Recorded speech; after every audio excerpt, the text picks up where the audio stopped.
It's transfer portal season, so we got to talk about our in-house commitment as well as portal guys we're looking at here on the Sooner or Later Sports Show. That is your boy Coop. I am Jay.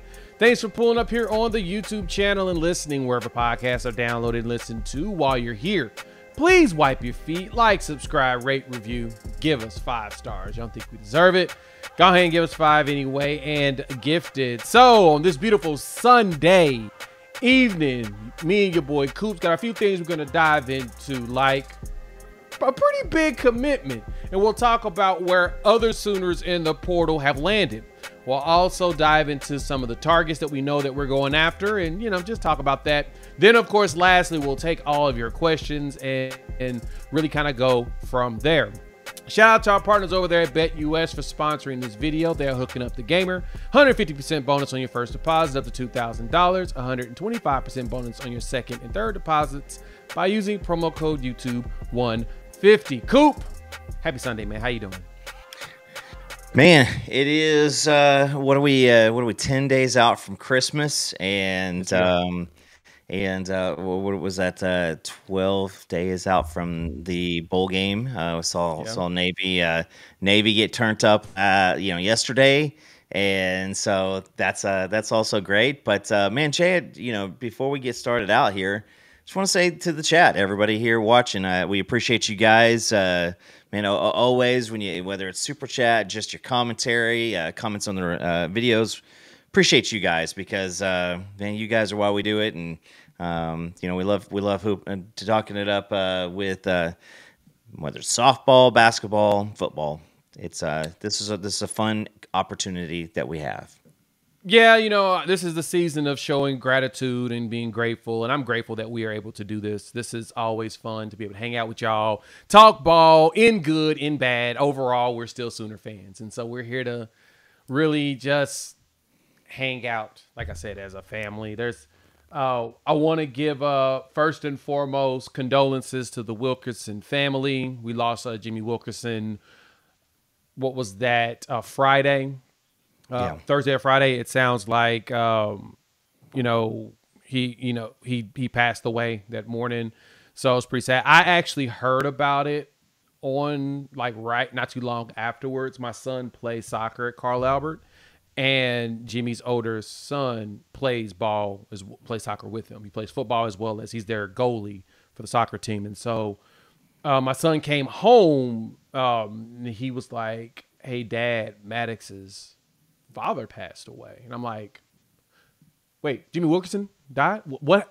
And he's like, "Yeah, we saw, his son crying before practice and we didn't know what." And then the coaches told them at practice, because Maddox wasn't there at soccer practice, kind of what happened. And of course, they had state on Saturday. Congratulations to them winning state again. But condolences to the Wilkerson family as, Sooner legend Jimmy passed away. I was looking at that Texas, that magazine cover of him smacking that Texas player, and I'm just like, man, that hurts your heart to see. He's 43 years old. So yeah, take care of yourselves as much as you possibly can. Control your controllables. Not a lot of things you can control, but when you can control your controllables always. But prayer for them. Yeah, and Jay, and I'd like to dedicate tonight to not only Jimmy, but my neighbor Jeff White. He's been on the program. We brought up his prayer request for cancer about a year and a half ago. He left us on Thursday also. He was rushed to the emergency room and rushed to Oklahoma City past couple days. And Thursday morning, wife got a call and said that she needed to be diligent about getting up to the hospital and just saying paying her last respects, saying goodbye. So Jeff White, survived by his wife Katie, and the kids Brett and Caitlin. And so staring at him right here every single time I come on to do the show. When I turn on the lights and everything, I know that if I leave him on after the show, he'll make fun of me the next day about podcasting at 4 a.m. When he left for work or whatever. But yeah, man, just like I said, just dedicate that to Jeff White, and man, he's going to be missed. A Mizzou grad, but a hybrid OU fan. So Appreciate you guys, and man, you know, we like I said, can't do this without you all. Yeah, can't at all. And so again, thank you all for pulling up. Hate to start off with a little somber moment, but we wanted to make sure that we acknowledged that before we got going, especially viewers as well as legends. So, but on top of that, Coop, we actually got some pretty good news portal wise. Not gonna lie, it kind of it falls in the world of portal, and so it really does deserve to be talked about. Give me a second. I'm gonna pull this up because it's definitely one of those that when it came across the desk, Coop, I looked at it like, oh heck no, man. Is this what we got to deal with now? Like, we really go this is what's about to happen. This is what's going down. And I didn't lose my mind. I said, you know what? I'm just going to let it be. And that's basically it. And I'm going to get this pulled up for y'all to see because I think it's one that deserves front and centerness. Give me a second. I'm getting it. I thought I had it pulled up, but I did not. Yeah. While you're pulling it up, Jay, it you know, just from my perspective, I literally just had a conversation with somebody, and it was like, oh, you know, so I mean, I think that we should get the Dion good news here sometime soon. And it wasn't 20, 30 minutes later when that video pops, and I was just like, I'm like, on to the next chapter? Is that what we're doing? If anybody drops their final 2 and we're not on it, at this point, I'm just thinking it's opposite day, and we're going to get anything that's positive, you know, trending is going to go sideways. So, right. But this video was it got me. I was got. And I think what jumped out the most with it is just kind of how they sat down and talked about it. I'm going to turn the sound on. Check the jersey in. Yeah, I'm coming to. Hey, look. Nobody repped that jersey better than you. Right? Baker Nobody repped Baker was in it, man. Baker Mayfield was in it, but. Yeah. Other than that. Other than Baker Mayfield, right. But pretty much just wanted to come and talk to you pretty much just say I appreciate everything you done for me, your time, everything. But, yeah, I just want to give you my number personally. Well, listen, the thanks comes to you, okay, from us and what you've represented. You know, I know this last year didn't go like you wanted it to. A lot of things were out of your control, but man, your competitive spirit, the toughness that you display from the moment you got here, thankfulness, humility, and a guy like yourself, you came in here embodying immediately, you know, to our standards and our culture, and immediately earned the respect of everybody in the building, players, coach, and everybody involved. Just how you carried yourself. Look. Appreciate that, Coach. Yeah. But I got one more thing, though, man. I ain't going yet, but I'll switch to the number 4. What we talking about? For those that haven't seen it, the invisible cameraman, we got that man to come back. Come on. Man, I'm finished business. Switch Unfinished business. Go back to the number. Then we got number 4, man. Going back to number 4. Okay. Yep. Because we had a change in the guard, Coop, we got Dion Burks to commit himself to being a wide receiver here at Oklahoma, playing here another season. And as I said, and it's funny, you know, as Caleb points out here, the cameraman is invisible. You don't actually get to see him. The joy that we saw with everybody, the joy and excitement we saw in everybody's face of, man, it was a sigh of relief. You could feel the relief in the room, just like the whole wind, just like, whoo. And we needed that. And it was more so because it sounds like Gibson is also, Jaden Gibson's going to make his return, as BV mentioned that in the presser. It sounds like he's going to rehab and come back. Dion Burks making his return, getting himself healthy. He'll be able to play. He's coming back. And then, you know, you work with your young guys there. But, of course, we're active in the portal. But, Coop, when you saw it, like you opened up about how you like, dang it, it's opposite day, whatever. What else did you think about seeing this come down the line?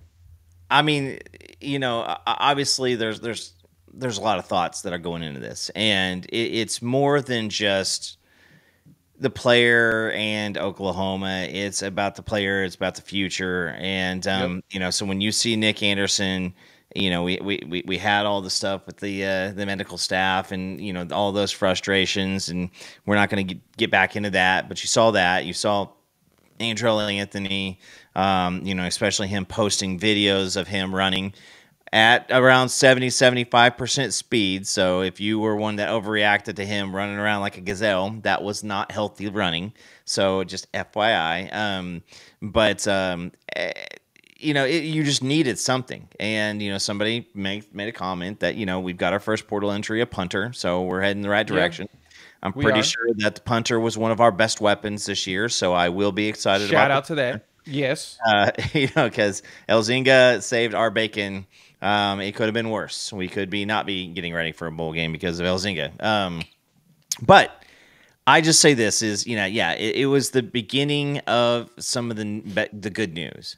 And I believe that we are, you know, merely hours away from more good news, Jay. And so, again, you got to think about this is portal's been open for 7 days at this point.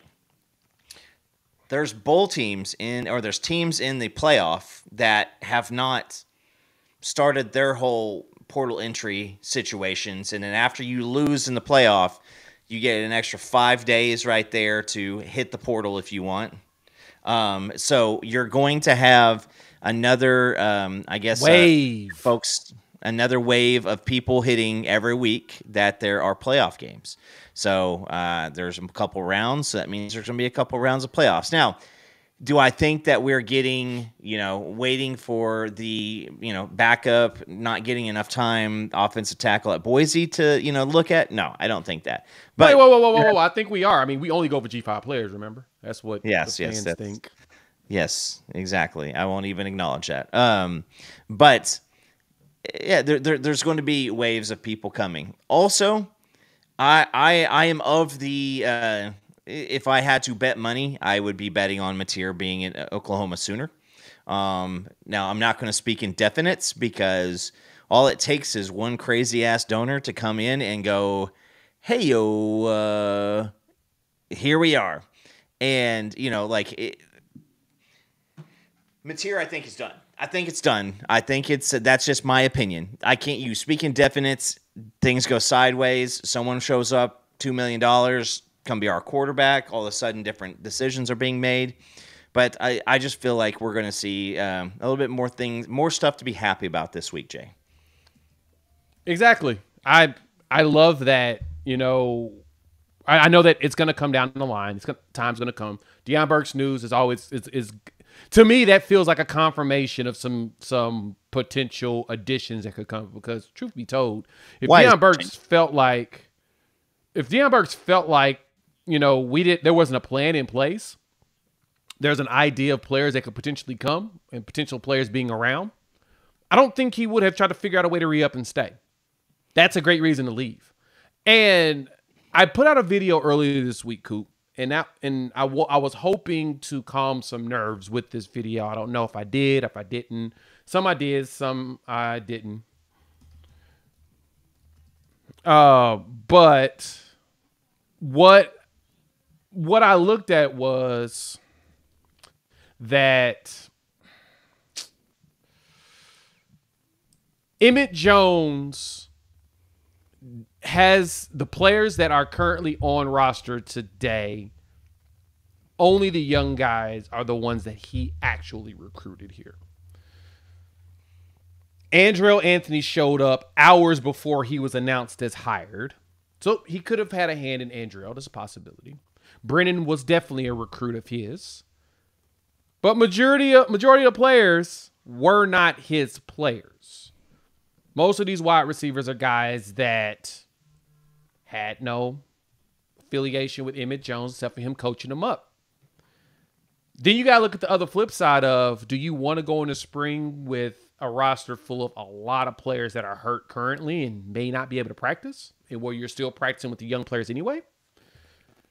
And I know that some of the other guys also like the opportunity for clean slates based upon the way they feel about how the medical staff did or how their treatments went or whatever. it only made sense that we lost a lot of players on the wide receiver side. Now, it's about evaluating players and determining who makes sense to bring in for the Ben Arbuckle system. Remember, we got a new OC. So he's probably got some say in those conversations with EJ of, you know what, I would prefer a guy like this. EJ, what do you think about this guy? What do you think about that guy? So I'm sensing they're actually working in collaboration of finding those. But it's going to take a little bit of time. Because I think the one thing, like you mentioned before, the quarterback is going to be critical. We have Michael Hawkins out there that we know is going to play in the bowl game. Shout out to him. It's Michael Hawkins season. Let's see him go out there and give us another massive performance. He's got a great chance against Navy to do that. And I think Deion Burke should be actually healthy at that point to play. While at the same time, Brent Venables talked about it in his presser that we got to get down to 105. And I saw your question, Kim. I'm going to pop this up here real quick. You asked the question at the beginning of the video, how many players are in the portal now? And I think it's 23 scholarship players. Toss in probably an additional, we'd say 10 walk-ons. So we may have about 30-something players in the portal. We're close. And we're going to talk about some of the players and their new homes that they got. But before we do that, I want to give a shout out to our partner over there at BetUS. They are hooking up the gamer. 150% bonus on your first deposit up to $2,000. 125% bonus on your second and third deposits by using promo code YouTube 150. And so with BetUS, if you go check out the lines for the games, the Navy-Oklahoma game has been pulled, mainly because we don't know who the heck's going to play at wide receiver. We know quarterback, but we got a young set of wide receivers, so they're figuring that out. But if you want to get into action for the playoffs, you got those games there, other bowl games. They're going to take care of you. 150% bonus on your first deposit of $2,000. 125% bonus on your second and third deposit by using promo code YouTube 150. BetUS, where the game begins. And so, Coop, some of our guys found new homes. And it's kind of intriguing. This one shocked me. Jackson Arnold went to Auburn. So I hopped on with some of my some other creators from Auburn, the War Report, earlier today. We talked about this move, and they were asking the question, was this actually a good move for them? Was this a good move for Auburn? Because then I just heard not too long ago that Ashton Daniels, the quarterback from Stanford, will also be visiting visiting right now, next couple of days. And it sounds like they're going to probably take 3 quarterbacks because they lost, I think, 4 to the portal. So they're going to take 3 quarterbacks. I don't know how I know that Jackson Arnold going there and playing in Hugh Freeze's RPO should be a good thing. But I don't know if it's going to actually be a good thing. What you think?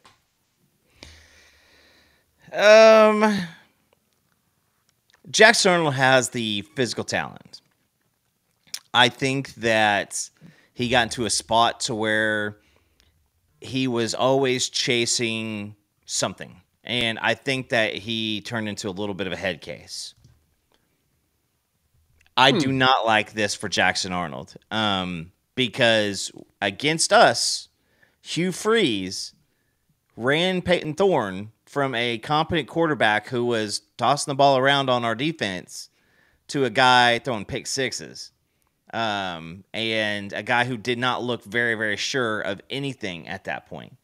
So I don't like this because if Jackson Arnold is really indeed that fragile, Hugh Freeze can't be screaming at him, telling him he's wrong, calling timeouts and, berating him.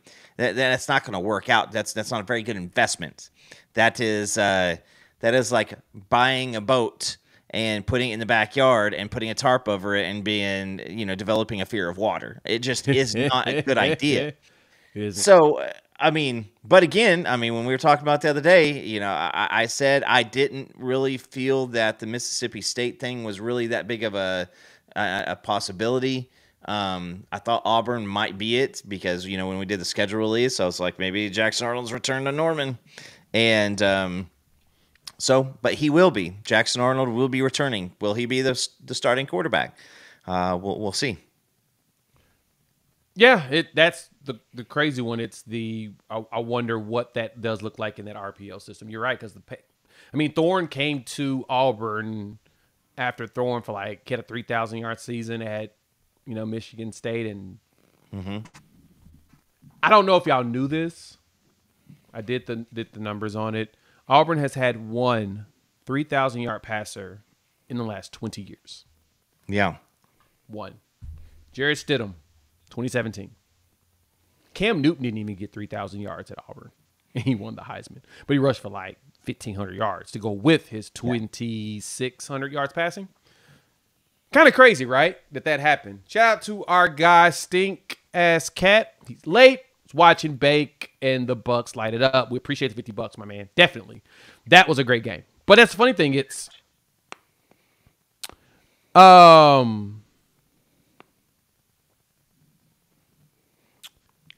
it's funny to see that they haven't had that, and I've had a few people already say they think that this is going to happen with Jackson. I'm looking at everybody saying that's absolutely no chance.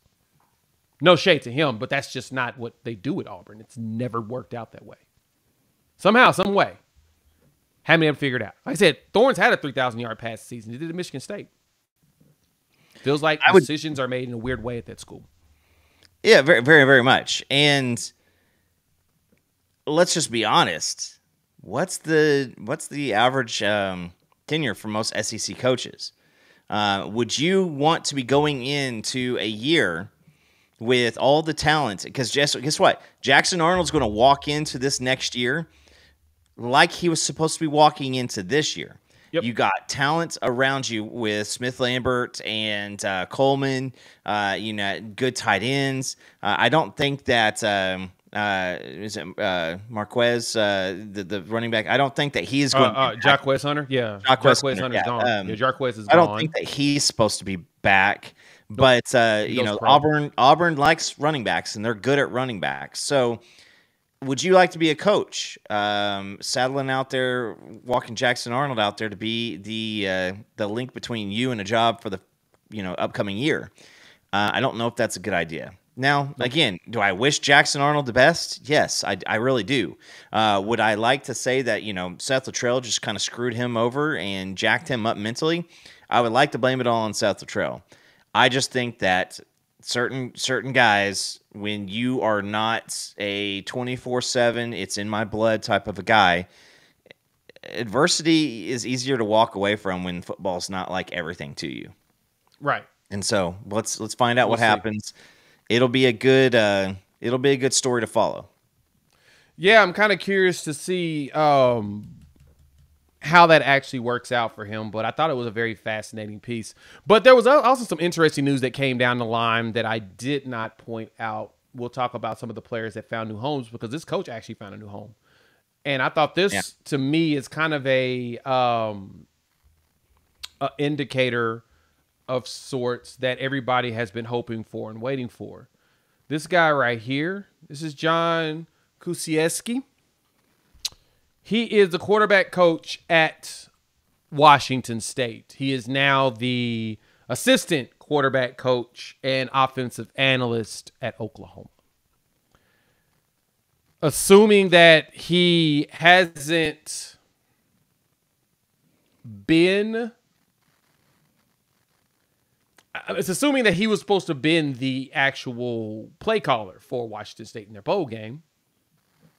And it sounds like this deal was possibly done before, and it somehow leaked, so it was decided to just go ahead and get announced. But I don't think John's going to be the play caller the bowl game for Washington State. Now, they got to figure out who that is. But to me, this is a good indication. You said this earlier, Coop. You believe that Mateer is going to end up a Sooner. I could totally see that myself. But I need to wait for him to hit the portal. And I need to see him show up to class. Because like you said, Dylan Gabriel was supposed to go to UCLA until his former offensive coordinator got a new job and picked up the phone and said, hey, you in class yet? No. Would you like to be starting quarterback at the University of Oklahoma? who would not want to be the starting quarterback at the University of Oklahoma. I'll pack my things. I'll see you soon. Caleb Williams. Just kidding. Caleb played the entire bowl game and then bounced right afterwards. So yeah, they thought that, and I actually saw this on social media not too long ago. If you go over there to Washington State's to their board, it sounded like how Sooner fans were talking when we were waiting for Caleb to make a decision. He's coming back, right? I mean, he's playing the bowl game. He said he's going to be committed and he's going to stay all the way through. I mean, Jay, speaking in definitives when you do this is what gets you yelled at, what gets you ridiculed, which gets you, pointed out, right? You try to hip up to the top of the hill to yell something so that everybody can hear it and see who yelled it. And you get it wrong, you get knocked down off the top of the hill, right? Yep. So from what I understand is, this was a situation where this was kind of a done deal. This was kind of a quiet situation. It kind of got out beyond, it's in our control, going forward. And so then all of a sudden, because it's just an awkward time, like there's no explanation that says, why did it not happen at the same time Arbuckle happened? And, why would you not wait until when Mateer happens? Right. So yep. It's just one of those situations, guys. Like, I know it's hard. I really, really know it's hard. And based on what I said earlier, like, we got other waves of the portal happening. And, I always tell my son, he'll get Christmas money or birthday money. And we'll go to the store, and the first thing he sees is like, I want this. And I'm like, why don't we look around a little bit? Well, I want this. Well, I understand. Daddy, it's on sale. I want this. It's like if you go after the first thing, your money's gone. And then if something greater happens, you're like, I can't do anything. So I really think that this is going to be a good week for Oklahoma fans. You want to see the influx of receivers and offensive linemen and defensive linemen and stuff like that. And I just, it being done mid-season with letting Latrell go, the guys, the coaching staff wanted to start getting work in at that point. Right. Whether it's putting your ear to the ground, whether it's shenanigans, whether it's tampering, whatever word you want. Shenanigans.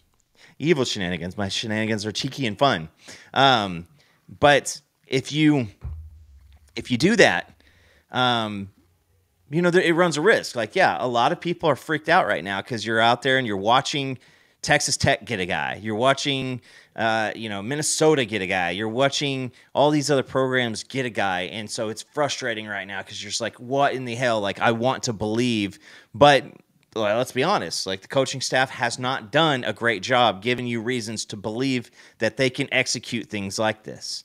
So I'm guessing that by Sunday night next week, Jay, this team looks a little bit different. I think the fan base feels a little bit different. And if not, then I'll sit here and say, apparently I didn't know what I was talking about. But getting that guy back in, number one, Jay, that's a quarterback coach. We have asked for a quarterback coach. You saw what a quarterback coach could do to a damaged individual mid-season. Pointed the, stop the bleeding, stop the arrow from trending all the way down. So now you got that. I also think that there is a tight ends coach that is waiting in the wings right now. The only person that's ever called plays on our football team, Jay, is who? Kevin Johns and Joe John Finley. But Kevin Johns is looking to be gone. Kevin Johns is wanted to be a Cowboy. Should have been a Cowboy. Yeah, he's headed to Oklahoma State. So, yeah. I expect Joe John to be the one call the plays in the bowl game. Very much. I'll just say that. That's really the only person you got that's running the same playbook. Arbuckle's not going to be able to call the terminology that the players have already learned in this short period of time. So that's what's going to be it right now, right? Chucky asked this question. You guys say he would say something at the end of this week. No, we didn't. That is definitely not what we said. We pointed out that the Washington State insiders pointed that Material's going to take this weekend to be with his family and come to something. Today's Sunday. We're still waiting on him. He was in Missouri this weekend. His sister graduated from like Missouri S&T or something like that. A small school in Missouri. His sister graduated college. Mm-hmm. And so he is there on a family visit at his sister's graduation. That's where we know he was at. Nobody said he was making a decision. They told us that they expect him to have a decision made over the weekend when he sits with his family. Mainly because it sounds more and more like the Washington State people don't believe he's going to actually play in the bowl game. That's the case. I don't know. All I know is we're waiting to see how this plays out. But getting John Kusiewski, that to me sounds like there is that means movement is happening. But we talked about Kevin Johns. He's gone to Oklahoma State. Joining Kevin Johns is Caleb Hicks. He has just committed to the Pokes. Yay! Yeah, it's. I'm happy for him. I'm happy for him. He needed a program that hopefully will run the ball actually for a change. I'm happy for him. And again, I think that Caleb Hicks. I don't know. I mean, obviously, guy didn't get any significant run. There were people, passing him up, and so. Do I think he's a traitor for going to Oklahoma State? No, this isn't the same thing as Kelly Maxwell or Trace Ford. That's not what this is. This is a guy who stayed in the power conferences but slid down a little bit. And so now he has almost mentally, I mean, I don't think that the expectations are going to be as big around him at Oklahoma State. But at the same time, I mean, if you get a running back from your rival big brother who is supposed to be better, you expect him to come and compete. So hopefully he can. Hopefully he can get in there and compete and win a spot. I mean, it's the Cowboys continue to put out guy after guy after guy at running back. So maybe Caleb Hicks is the next guy. I wish him the best. Yeah, I do as well. And, proud of him. Hopefully something big happens for him, though. But this is the one that's interesting one to me. Bauer Sharp's going to be LSU Tiger. I thought it was funny and fascinating at the same time without people realizing that, on a serious note, he's from Louisiana. And he seems like he might actually do well when you have him as like a fifth option. You don't make him the whole centerpiece of your offense. I think Bauer Sharp's going to be a good player. Like, is he ever going to be a great blocker? I don't think so. He has great blocking moments, but he'll never be a great blocker. But at the same time, you don't have that dude blocking edges. Like, that just makes no sense. No, it's not what he's built for. Now, I think he will look better against LSU next year because just natural progression of his exposure. Like, he will look better. There will be times where, like, where was that last year? Well, last year was his, AKA being this year, was his first year playing at D1 level with D1 athletes. This guy all of a sudden was a bully on a block of bullies when he came up to Oklahoma. Now, he's going to have another year of strength and conditioning. He's going to have another year of working with, potentially a competent tight ends coach. No shot taken. But anybody, I'm assuming he's a competent tight ends coach over at LSU. But that's just it. I mean, he's going to be better. Now, if you're an LSU fan watching this and you're thinking like, man, we're going to fix this one, like, pump the brakes there too. Like, can he be a 450-yard, 3-touchdown guy? Sure. I think that's what Bauer Sharp can be. Can he be a guy who is going to, maybe help you chip down along the goal line? Sure, maybe. Is he the guy, like you just said, Jay, to he's not Travis Kelce. He's not George Kittle. He is not any of those guys, and he's not going to be. Can he be a complimentary piece as a number 5 option? Sure. Why not? Right. That's what it is. And, yeah, that's where CougsFan.com is the one that, like I said, pointed that out, Chuck. That's what we were talking about. Here's the actual tweet. The coach there said after practice they have material spending the weekend with his family and will hopefully have a decision after that. That was on 13th, and that's what we were talking about. Yeah, and I mean, listen. If the dude just bounced out of Washington State and said, deuces, I'm out, like, that pretty much doesn't sum up what kind of person John Mateer is. I read an article that he is the epitome of a Washington State football player, that, they could really make him the next big thing. The only thing wrong with that, Jay, it's not wrong, but who was the last great Washington State quarterback? Cam Ward. Yeah. No, he was a very good player, but trophy parks, Heisman trophies, anything, nothing. Like, listen, if you are Mr. Washington State football, with all due respect to Washington State, that don't mean a hell of a lot of anything. Whereas if you're just a good quarterback here, yeah, that's where I was going, Wes, is maybe Ryan Leaf. I think that there was another Washington State guy. I'll have to think about it, but I think there was another Washington State quarterback that was pretty good for a few years too. But yeah, I mean, here's my thing is, if he wanted to stay and really be remembered at Washington State, I think that's very, very, very cute and all, but admirable. There's just well, not it's mistaken football. There's not a bunch of football, mystery. Jason Gesser. Gardner Minshew. That's who I was thinking about. Minshew. Minshew mania, baby. He was. The porn stash made a journeyman popular for a short while, but I digress. It's Bauer Sharp to LSU. I mean, it is what it is. We'll see him next year, and I promise you this is we know what he can do. So. If he is trying to chip somebody on the edge or something like that to help out, or if he's pulling out on a GC counter, where a zone insert with a tight end has to come back in a block, I promise you we're going to like those matchups next year too. I agree. And I actually like what Mateer would have to offer if he makes it here. But, hey, Bauer Sharp, happy for him.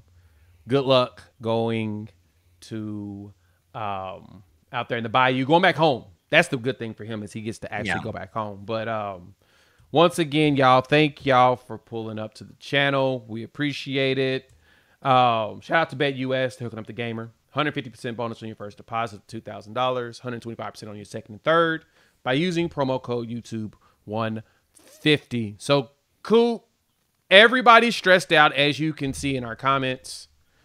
They want to know who we getting. Who we getting out of the portal, Coop? Who about to become legends at Oklahoma? I'm going to be honest. I have zero clue. We did get a punter, but I ain't got no clue. And I honestly don't think very many people actually know. There was a question in here that was very interesting, asking about the Rice offensive tackle that ended up at Iowa. Has he made a decision? I don't think Ethan has made a decision, has he? Yeah, I can't say his last name. Ethan Oinawa.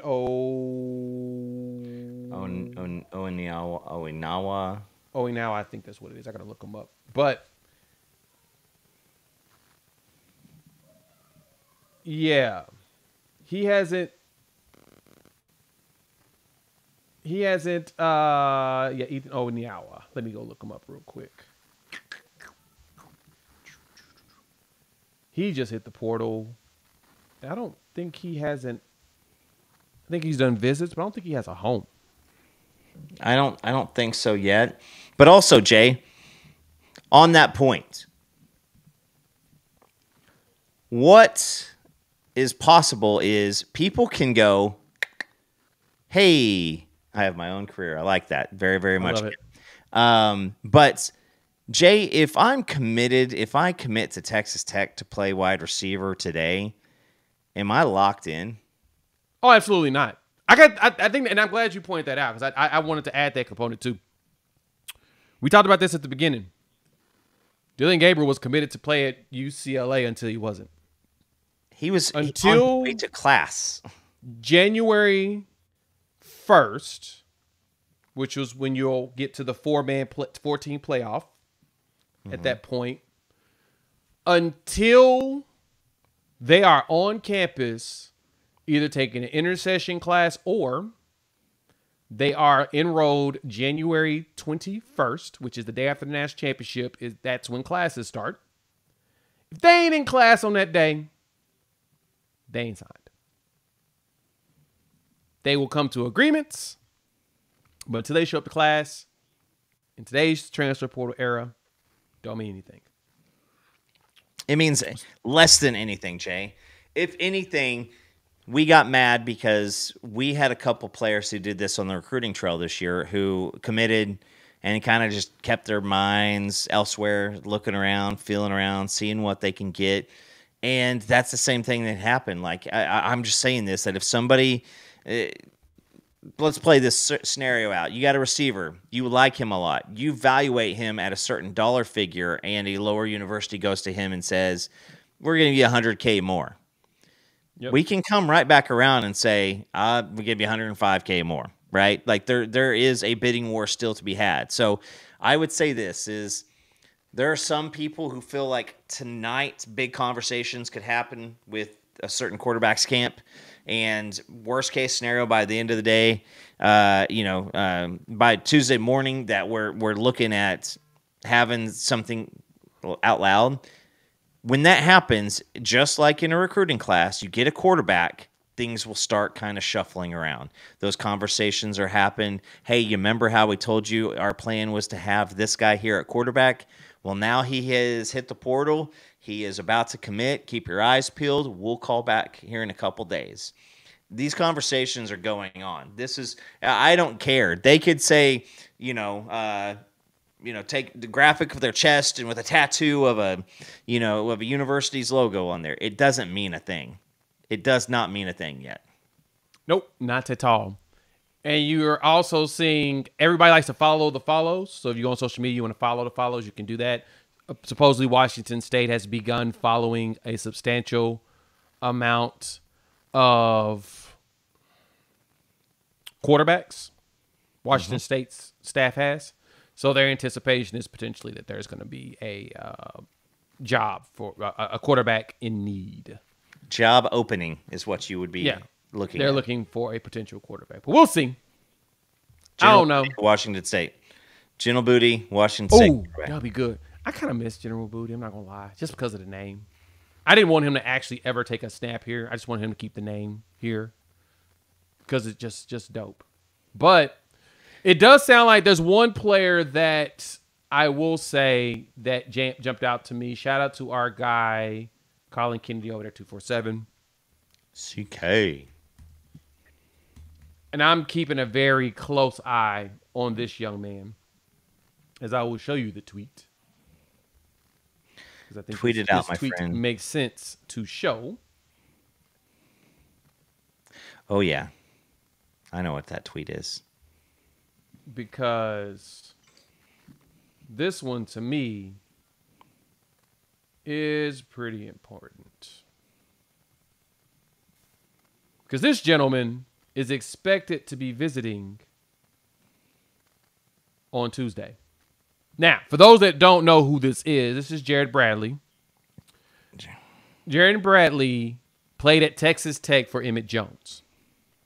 Jared Bradley transferred to Boston College instead of Oklahoma.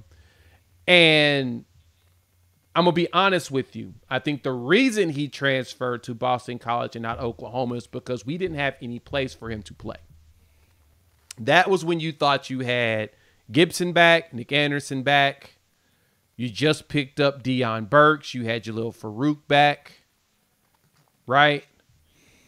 You had a room of wide receivers that was pretty extensive.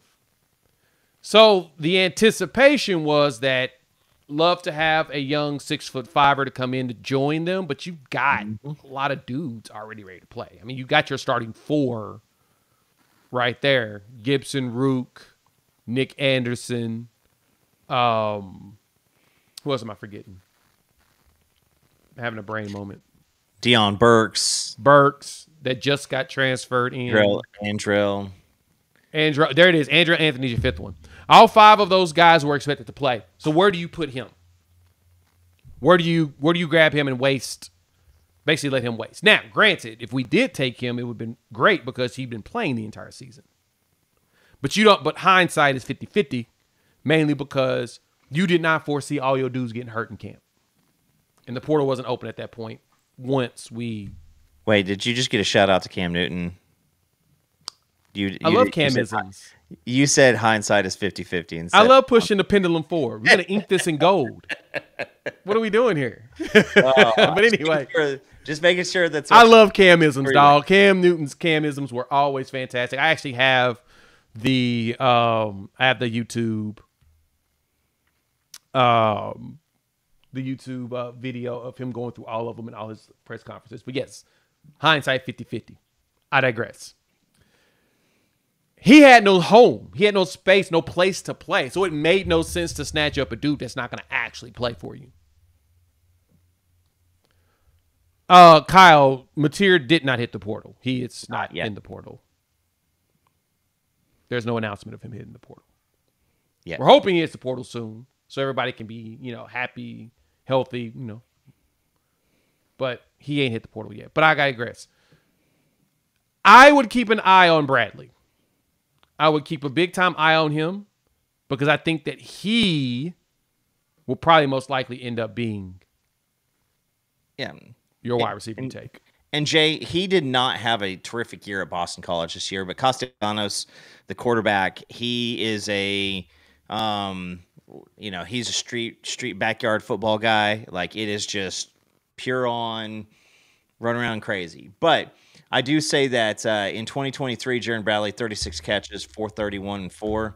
2022, 51 catches, 745 and 6 touchdowns. So the guy has some capability to put up some numbers.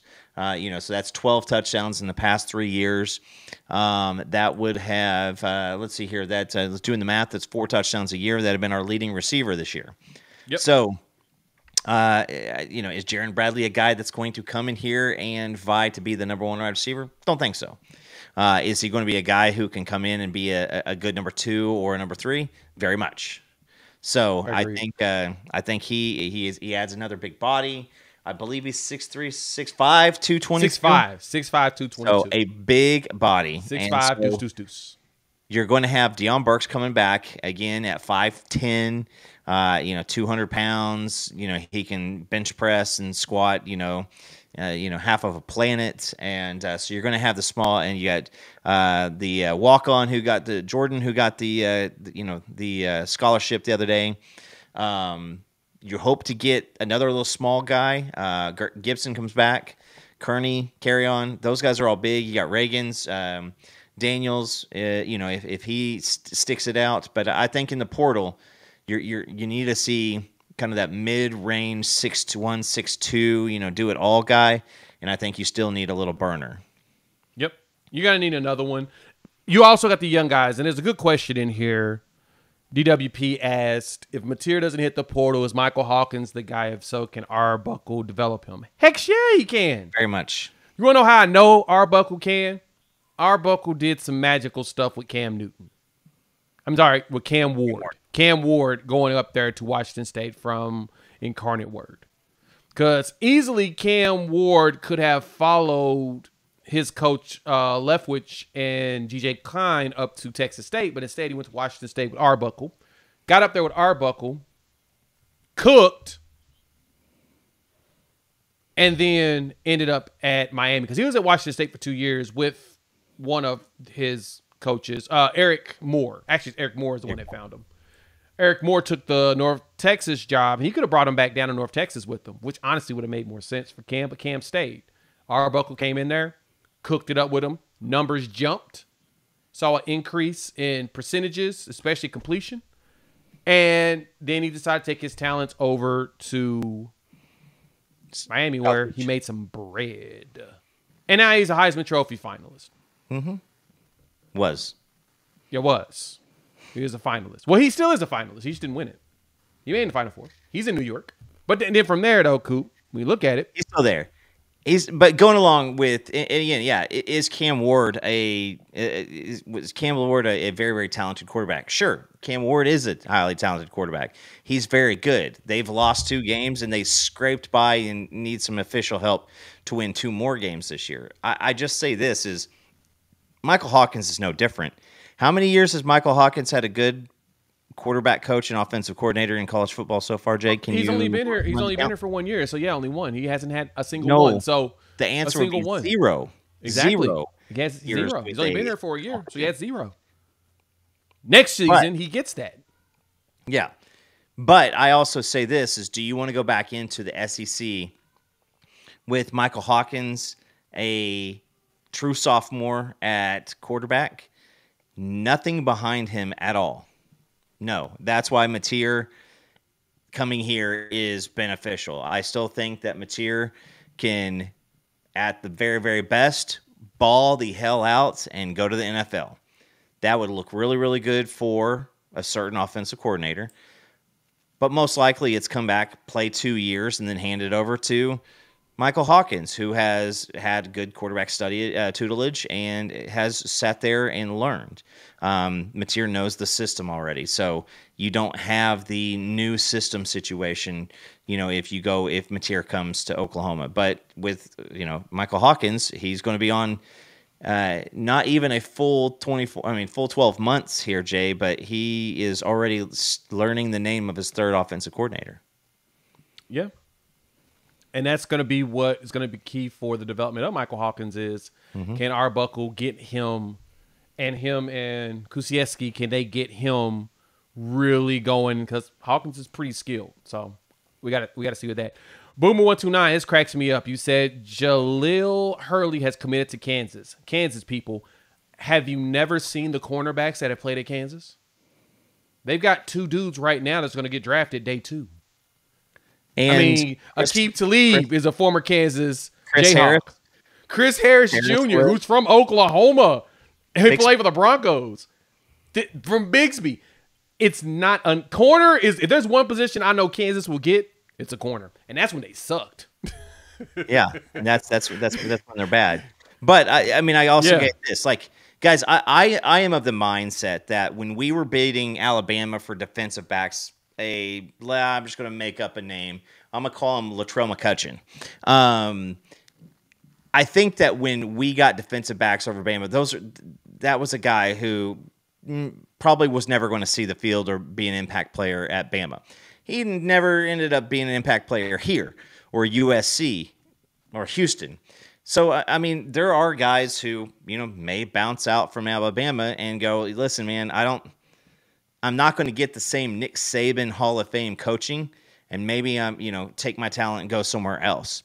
But also, I got to say this is, like, you go to Kansas and you ball out, like, there's a pedigree. There's a lot of people who see the defensive backs at Kansas just like they see offensive linemen here at Oklahoma, is you'll be willing to take a guy who you don't know a lot about in the 6th or 7th round and hope to God that he follows the same pedigree and turns into a Pro Bowl corner, because that's what Aqib Talib was.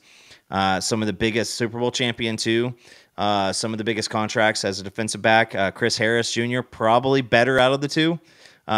He was just an absolute stud. That's kind of who, Eli Bowen reminds me of. Same. And so we need to build up some more of the quote unquote Zach Sanchez type corners where teams are looking at us for corners. But yeah, Kansas really does be putting them together. Jeremy 1978 asked the question, what are the chances that Arbuckle gets the offense turned around next season? Coop, I'm going to be honest. It's about a 99.9% chance he does. There's a very is a 1% chance that I think we are worse than what the heck we were this past season. Yeah. 0.1%. Are you asking, like, can he make it a functional offense this year? I promise you it'll be a functional offense this year. Is it going to be what it was last year or what it was under Caleb Williams or Baker Mayfield? I don't think that is in the cards this first year. It does not need to be. If we roll out an offense that looks kind of like, the DG, Jeff Lebby's offense last year, guys, we're in the playoff right now with that offense. If you put a functional offense out there, what do we win? Bare minimum 2 games. Maybe you say the Missouri game, maybe the Ole Miss game. Maybe there's one other game in there, but you just do that, and you're sitting here at what? What would 2 wins better be? 8-4.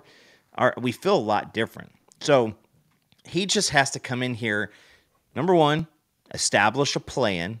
And number 2, a plan. Scheme somebody's ass open. Scheme somebody's ass open. That is literally what this entire Sooner fan base wants to see right now is show me that you have a Deion Burks and you know how to get him the ball without 14 guys ready to tackle his ass.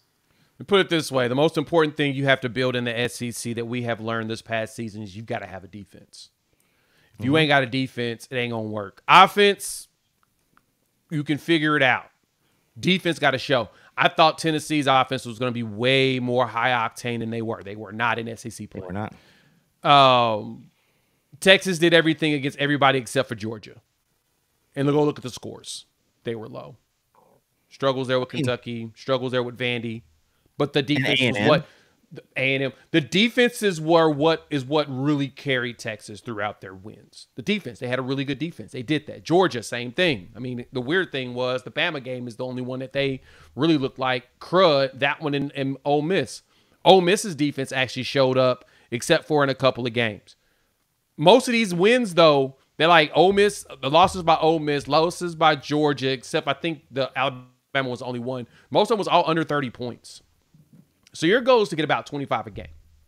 We can do that. With the way that our run game works, we showed that we didn't even have to throw the ball against Alabama, and we won it 24-3.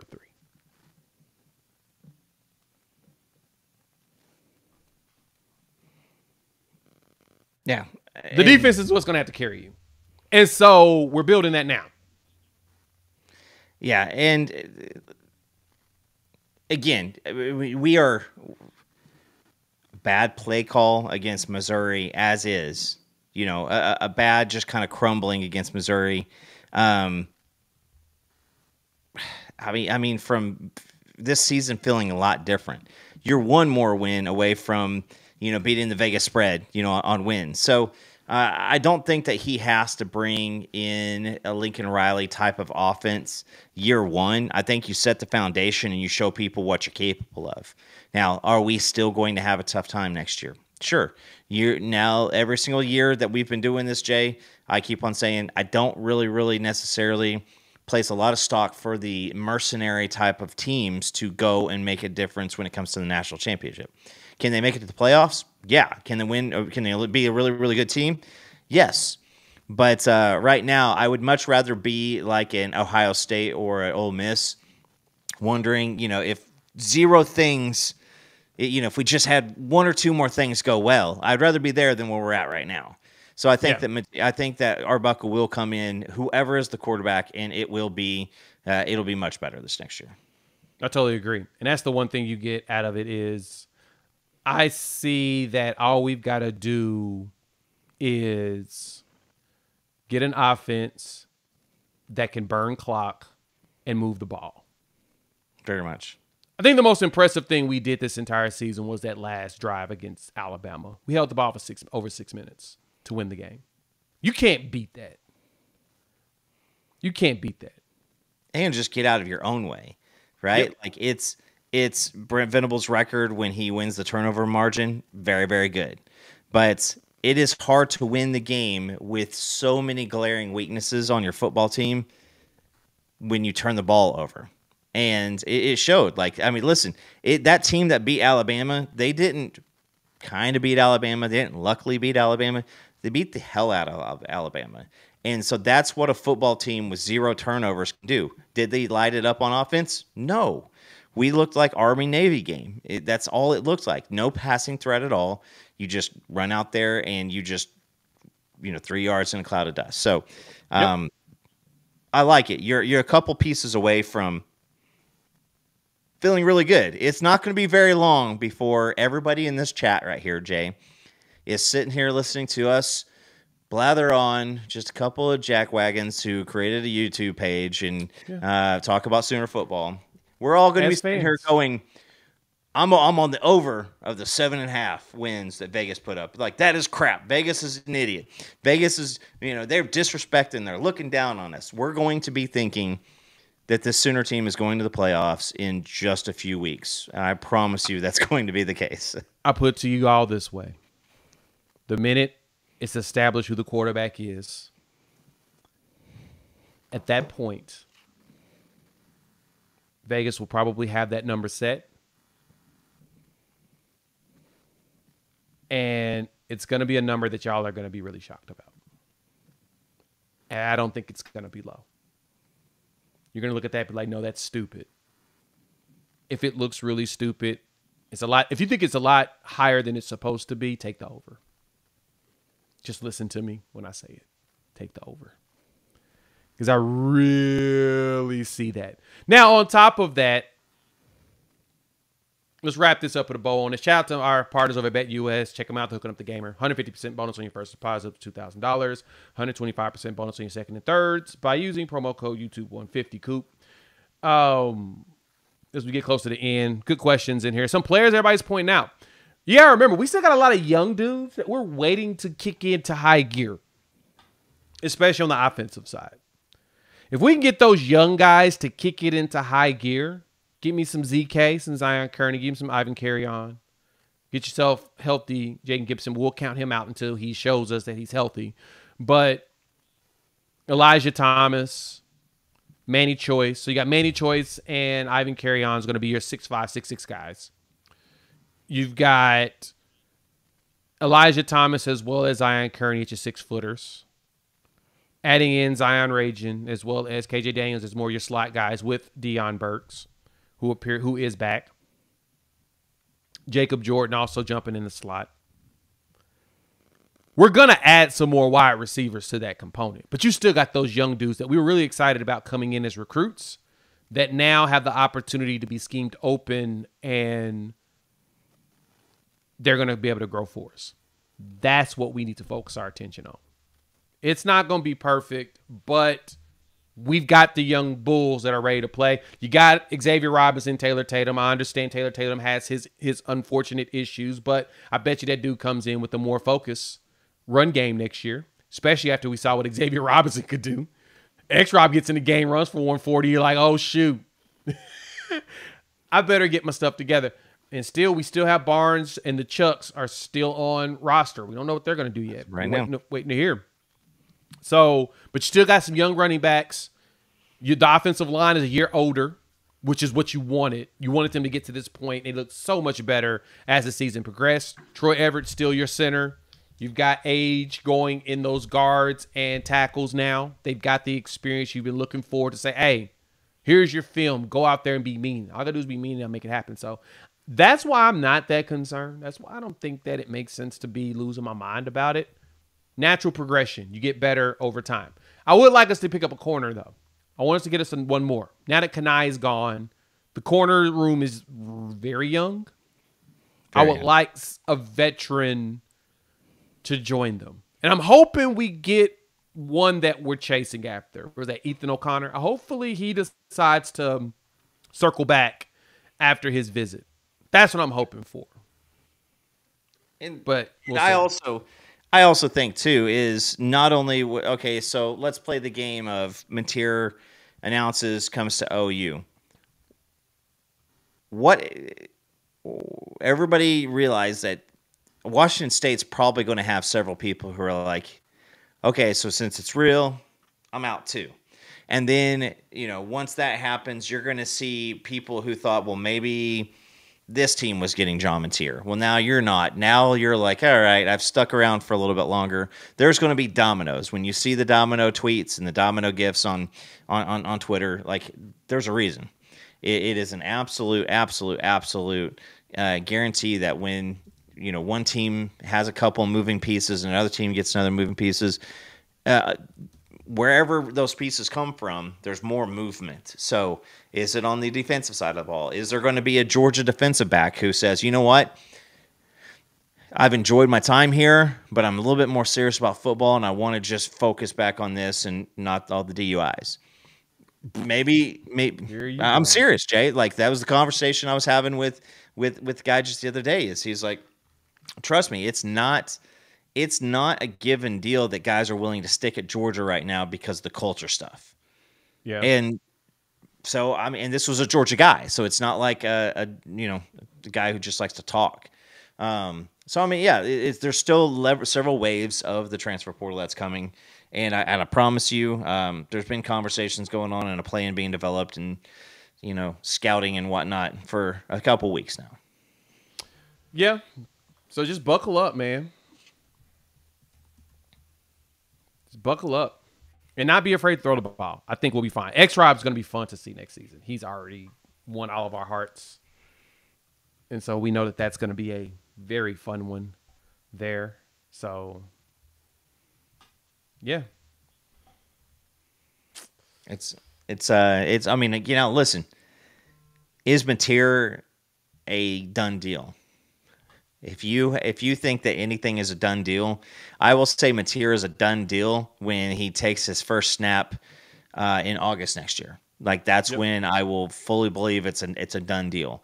But this is the world, right? Everybody wanted kids to have the ability to make money off their name, image, and likeness, and now this is what's came with it. Now next year, everything changes again, so we'll have a different ball game to play next year. We do. Most likely. It'll be fun, though. Buckle up. That's basically what y'all to just keep your minds, and that's what we're going to go with, is reminding yourself to buckle up. All right, Coop. Final words for the day before we roll up out of here. Happy holidays to everybody. Granted, this is not what we wanted for this year, and I appreciate you guys are hanging in there. We're approaching 18,000 subscribers, and just to sit here and talk ball, this is great. Like, appreciate it. I still don't understand it. I think that you guys, anybody who likes me, has serious decision making skills that are lacking. But man, you guys just enjoy your family, enjoy each other. Find the joy, find the positive this year, because man, it's nothing's guaranteed. Not tomorrow. We're alive right now, so just enjoy the moment, and don't screw yourself out of tomorrow. But at the same time, just enjoy everything, because man, it's